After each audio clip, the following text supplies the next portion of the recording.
കാട്ടാനയുടെ ആക്രമണത്തിൽ കൊല്ലപ്പെട്ട സോഫിയയുടെ മൃതദേഹം ഇപ്പോൾ സംസ്കരിക്കുകയാണ്. സംസ്കാര ചടങ്ങുകൾ പുരോഗമിക്കുന്നു. ഇടുക്കി പെരുവന്താനത്ത് നിന്നുള്ള ദൃശ്യങ്ങൾ. ജെയിൻ രാജ് ചേരുന്നുണ്ട് അവിടെ നിന്ന്.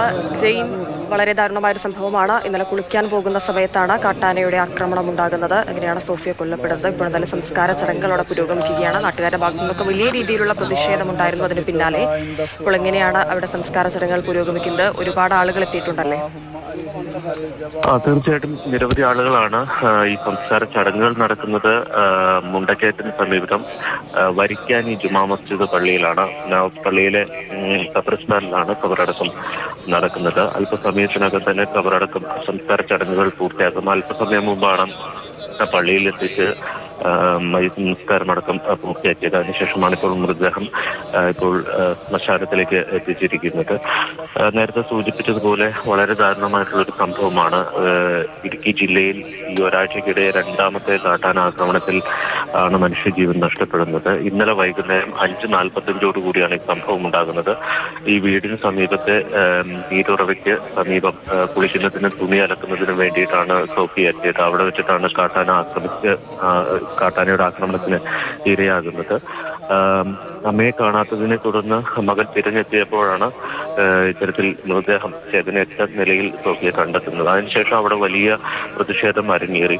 ഒരുപക്ഷെ പുലർച്ചെ 3:30-4 മണി വരെ പ്രതിഷേധം നീണ്ടു എന്നുള്ളതാണ്. 8 മണിക്കൂറിൽ കൂടുതൽ ആ മൃതദേഹം അവിടെ നിന്ന് നീക്കം ചെയ്യാൻ പോലും അനുവദിക്കാതെ പ്രതിഷേധം അരങ്ങേറുകയായിരുന്നു. നാട്ടുകാരുടെ ഭാഗത്തുനിന്ന് പലതവണ കാട്ടാന ശല്യവുമായി ബന്ധപ്പെട്ട് പരാതികൾ പറഞ്ഞെങ്കിലും അതിലൊന്നും കാര്യമായിട്ടുള്ള നടപടി ഉണ്ടായില്ല. ഇപ്പോൾ ഈ കൊല്ലപ്പെട്ട സോഫിയ തന്നെ ഇതുമായി ബന്ധപ്പെട്ട ആശങ്ക പങ്കുവയ്ക്കുകയും അവർ ഇതിനു മുമ്പ് കാട്ടാനയുടെ ആക്രമണത്തിന് ഇരയാവുകയും ഒക്കെ ചെയ്ത ഒരാൾ കൂടിയാണ്. നേരത്തെ ആ കാട്ടാനെ കണ്ട ഓടി വീണ് പരിക്കേൽക്കുകയോ ഒക്കെ ചെയ്ത ഒരാൾ കൂടിയാണ്. അങ്ങനെ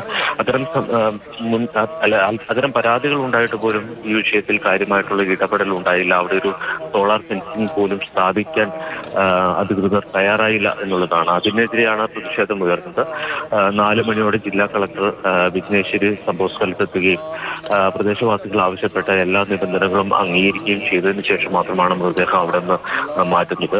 പ്രധാനമായും 3 ആവശ്യങ്ങളാണ് പ്രദേശത്തുള്ള ആളുകൾ മുന്നോട്ട് വെച്ചത്. കുടുംബത്തിൽ ഒരംഗത്തിന് ജോലി നൽകണം, അതോടൊപ്പം തന്നെ മതിയായ നഷ്ടപരിഹാരം നൽകണം, ആ പ്രദേശത്ത് കാട്ടാന ഭീതിയിൽ കഴിയുന്ന മറ്റു കുടുംബങ്ങളുണ്ട്, അവരെ പുനരധിവസിപ്പിക്കണം എന്നതടക്കമുള്ള 3 പ്രധാനപ്പെട്ട ആവശ്യങ്ങളാണ് ഈ പ്രദേശവാസികൾ മുന്നോട്ട് വെച്ചത്. ആ 3 ആവശ്യങ്ങളും ജില്ലാ കളക്ടർ അംഗീകരിച്ചു. അതിനുശേഷം മൃതദേഹം അവിടെ നിന്ന് കൊണ്ടുപോവുകയും മുണ്ടക്കയത്തെ സ്വകാര്യ ആശുപത്രിയിൽ വെച്ച് ഇൻക്വസ്റ്റ് നടപടികൾ പൂർത്തിയാക്കി കാഞ്ഞിരപ്പള്ളി താലൂക്ക് ആശുപത്രിയിലാണ് പോസ്റ്റ്മോർട്ടം നടപടികൾ നടന്നത്. അതിനുശേഷമാണ് ചേന്നാപ്പാറ താഹ ജുമാ മസ്ജിദിൽ എത്തിക്കുകയും അവിടെ പൊതുദർശനം വെക്കുകയും ചെയ്തത്. അവരുടെ വീട്ടിലേക്ക് മൃതദേഹം കൊണ്ടുപോയില്ല. കാരണം അത് ഒരൊറ്റപ്പെട്ട സ്ഥലമാണ്.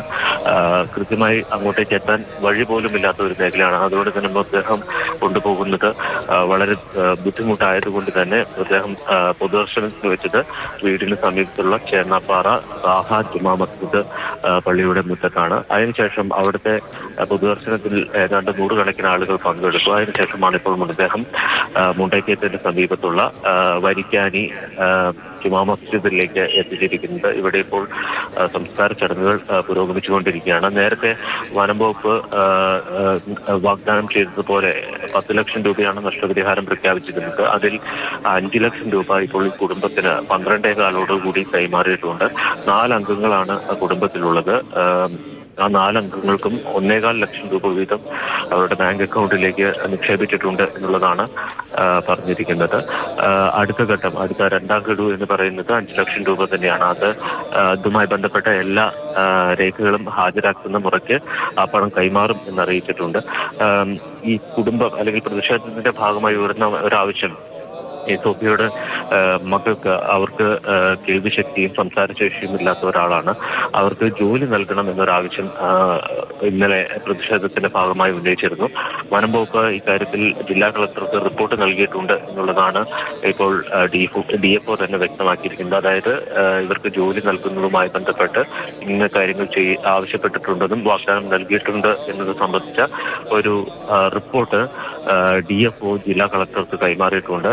ജില്ലാ കളക്ടർ അത് സർക്കാരിലേക്ക് കൈമാറും. സർക്കാരാണ് ഇനി ഇക്കാര്യത്തിൽ തീരുമാനം എടുക്കേണ്ടത് എന്നുള്ളതാണ് വനംവകുപ്പിന്റെ ഒരു വിശദീകരണം. അതിനു പുറമെ ആ മേഖലയിൽ സോളാർ ഫെൻസിംഗ് സ്ഥാപിക്കുന്നതുമായി ബന്ധപ്പെട്ട നടപടികൾ കൂടി ആരംഭിച്ചിട്ടുണ്ട് എന്നും DFO വ്യക്തമാക്കിയിട്ടുണ്ട്. 14 കിലോമീറ്റർ നീളത്തിൽ ചേന്നാപ്പാറ മുതൽ മതമ്പ വരെയുള്ള പ്രദേശത്ത് 14 കിലോമീറ്റർ സോളാർ ഫെൻസിംഗ് സ്ഥാപിക്കും എന്നുള്ളതാണ് ഇപ്പോൾ വനംവകുപ്പ് പറഞ്ഞിരിക്കുന്നത്. നമുക്കറിയാം, പലപ്പോഴും മനുഷ്യജീവനുകൾ നഷ്ടപ്പെട്ടാൽ മാത്രമേ ഇത്തരം പദ്ധതികൾക്ക് ജീവൻ വയ്ക്കൂ എന്ന ഒരവസ്ഥ നിലവിലുണ്ട്.